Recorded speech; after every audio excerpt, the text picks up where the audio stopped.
اللہ تعالیٰ فرماتا ہے، تو کرتا وہ ہے جو تو چاہتا ہے، پر ہوتا وہ ہے جو میں چاہتا ہوں۔ تو وہ کر جو میں چاہتا ہوں، پھر وہ ہوگا جو تو چاہتا ہے۔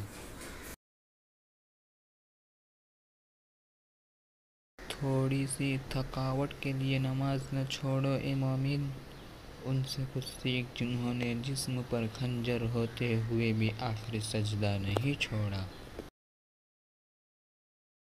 قرآن کہتا ہے، میں تمہاری قبر میں تمہارے ساتھ ہوں گا، مجھے پڑھتے رہو، میں تمہارا حق ادا کر دوں گا۔ سجدے کی توفیق ملنا بھی رب کی نعمتوں میں سے ایک بہتر نعمت ہے۔ جن سے یہ توفیق چھین لی جاتی ہے، پھر نہ وہ دنیا کے رہتے ہیں نہ ہی دین کے۔